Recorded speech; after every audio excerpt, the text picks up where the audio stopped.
Hi guys, मेरा नाम है अभिनय और आपका स्वागत है मेरे यूट्यूब चैनल टैक्स गीक में। 20 अगस्त 2020 से जीएसटी में आ चुकी है एक न्यू नोटिफिकेशन, जिसकी वजह से अब जीएसटी रजिस्ट्रेशन के विद इन 3 वर्किंग डेज में आपको मिल सकता है आपका जीएसटी नंबर। इस वीडियो को एंड तक ज़रूर देखिएगा, क्योंकि इस वीडियो में मैं आपको डिटेल में बताऊंगा कि कैसे अपने आधार को यूज़ करके आप विद इन 3 वर्किंग डेज में पा सकते हैं अपना जीएसटी नंबर।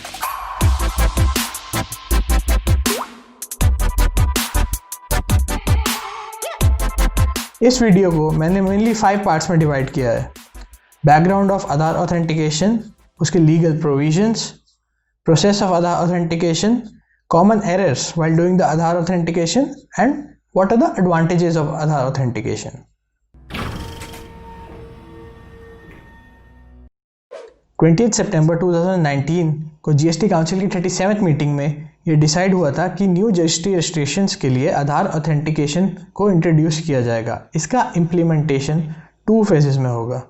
फेज़ 1 में आधार ऑथेंटिकेशन को न्यू जीएसटी रजिस्ट्रेशंस के लिए इंट्रोड्यूस किया जाएगा, जिसमें जीएसटी एप्लीकेंट की कैटेगरी के हिसाब से उसके ऑथराइज सिग्नेटरी या सिग्नेटरीज का आधार ऑथेंटिकेशन होगा। अगर एक इंडिविजुअल जीएसटी रजिस्ट्रेशन के लिए अप्लाई कर रहा है तो उसके प्रोप्राइटर, कंपनी के केस में उसके प्रमोटर या director, in case of partnership उसके मैनेजिंग पार्टनर या ऑथराइज पार्टनर, और एक एचयूएफ के केस में उसके कर्ता का आधार वेरीफाई होगा।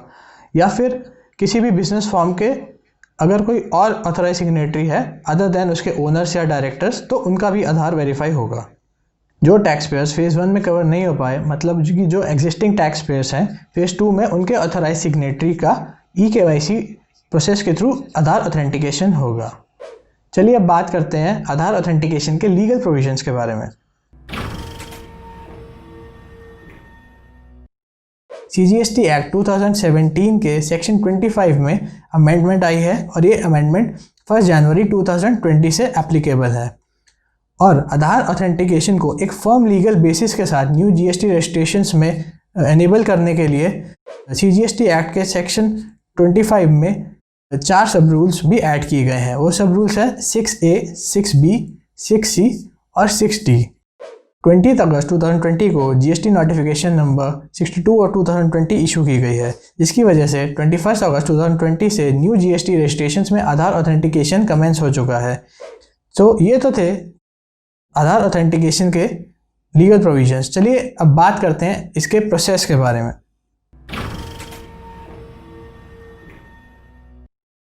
तो पहले ये जानते हैं कि आधार ऑथेंटिकेशन किन किन लोगों के लिए एप्लीकेबल है।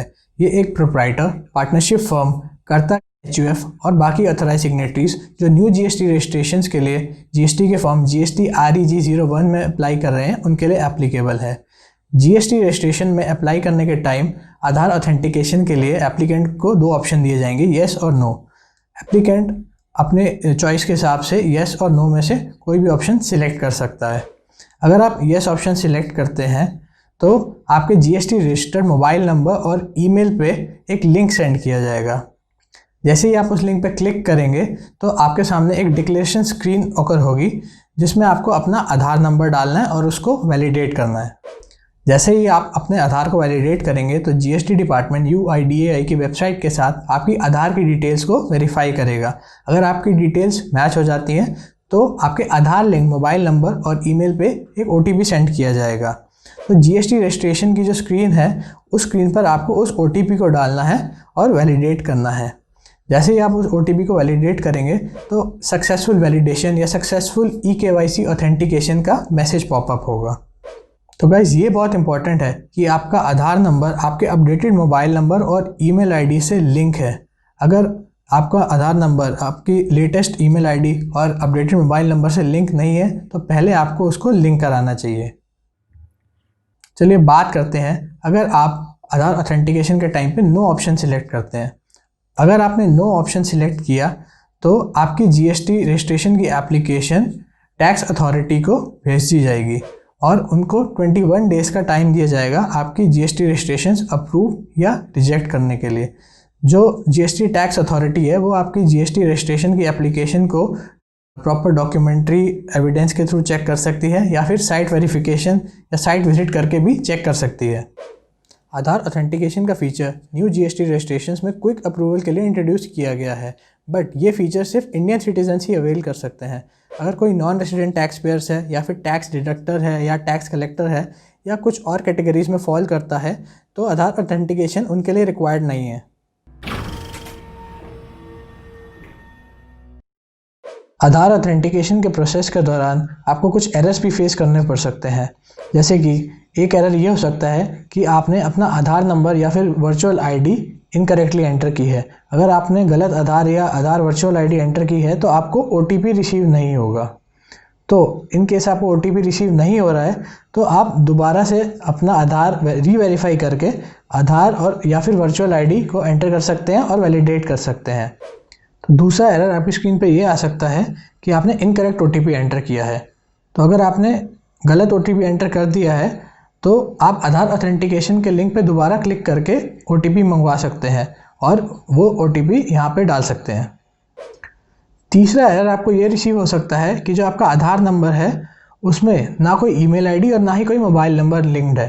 तो इस केस में सबसे पहले आपको ये करना है कि आपको अपने आधार नंबर के साथ अपना मोबाइल नंबर और अपनी ईमेल आईडी लिंक करवानी है। उसी के बाद आप आधार ऑथेंटिकेशन के थ्रू जीएसटी रजिस्ट्रेशंस में अप्लाई कर सकते हैं। और चौथा एरर आपको ये रिसीव हो सकता है कि जो नेम आपने जीएसटी रजिस्ट्रेशन की एप्लीकेशन में दिया है और जो नेम आपका आधार में रजिस्टर्ड है वो दोनों नेम मैच नहीं हो रहे हैं। तो अगर आपको आपकी स्क्रीन पे ये एरर दिख रहा है तो फिर आपकी जीएसटी रजिस्ट्रेशन आधार ऑथेंटिकेशन के थ्रू अप्रूव नहीं हो सकती। इस केस में आपकी जीएसटी रजिस्ट्रेशन की एप्लीकेशन आपकी जुरिसडिक्शनल टैक्स अथॉरिटी को भेज दी जाएगी और वो फिर 21 डेज़ के अंदर आपकी जीएसटी रजिस्ट्रेशन को अप्रूव करेंगे या फिर रिजेक्ट करेंगे। तो इस प्रोसेस में वो आपके बिजनेस प्रीमिसेस की साइट को भी विजिट कर सकते हैं और आपसे एडिशनल डॉक्यूमेंट्स भी डिमांड कर सकते हैं। चलिए बात करते हैं आधार ऑथेंटिकेशन के प्रोसेस की कुछ एडवांटेजेस के बारे में। इसकी मेन एडवांटेज ये है कि अगर आपने आधार ऑथेंटिकेशन के थ्रू जीएसटी रजिस्ट्रेशन में अप्लाई किया है और अगर आपको 3 वर्किंग डेज़ में जीएसटी डिपार्टमेंट से कोई नोटिस नहीं आता है तो आपकी एप्लीकेशन को within 3 working days deemed approved मान लिया जाएगा और 3 दिन के बाद आपको जीएसटी नंबर मिल जाएगा। दूसरा एडवांटेज ये है कि आपकी आधार इन्फॉर्मेशन और जीएसटी इन्फॉर्मेशन मैच होने की वजह से जीएसटी डिपार्टमेंट को एक अश्योरेंस मिलती है कि जो टैक्स पेयर जीएसटी में आधार ऑथेंटिकेशन के थ्रू अप्लाई कर रहे हैं वो एक जेन्युइन टैक्स पेयर हैं और जो लोग मैलिफाइड इंटेंशंस के साथ जीएसटी में रजिस्ट्रेशन करना चाहते हैं ऐसे लोगों की रजिस्ट्रेशन करने की पॉसिबिलिटी बहुत कम हो जाएगी। आधार ऑथेंटिकेशन का तीसरा बेनिफिट या एडवांटेज ये है कि अगर आप आधार ऑथेंटिकेशन में येस सिलेक्ट करते हैं तो कोई भी टैक्स ऑफिसर आपकी बिजनेस प्रीमिसेस विजिट नहीं करेगा और अगर वो आपके डॉक्यूमेंट से सेटिस्फाइड है तो कोई भी एडिशनल डॉक्यूमेंट्स डिमांड नहीं करेगा। बट अगर आप नो सिलेक्ट करते हैं तो फर्स्ट ऑफ ऑल आपकी जीएसटी रजिस्ट्रेशन अप्रूव होने में 21 डेज़ तक लग सकते हैं और टैक्स ऑफिसर के पास ये अथॉरिटी है कि वो आपकी बिजनेस प्रीमिसेस भी विजिट कर सकता है और आपसे एडिशनल डॉक्यूमेंट्स भी डिमांड कर सकता है। तो गाइस आधार ऑथेंटिकेशन का ये नया फीचर आपको कैसा लगा हमें कमेंट बॉक्स में ज़रूर बताएं। अगर आपको ये वीडियो अच्छा लगा तो इसको लाइक ज़रूर करिए और शेयर ज़रूर करिए और ऐसे ही और इंटरेस्टिंग वीडियोस देखने के लिए हमारा चैनल ज़रूर सब्सक्राइब करें और बेल आइकन दबाना बिल्कुल ना भूलें। तो guys thank you for watching. इस वीडियो में इतना ही, मिलते हैं बहुत जल्द एक नए वीडियो के साथ।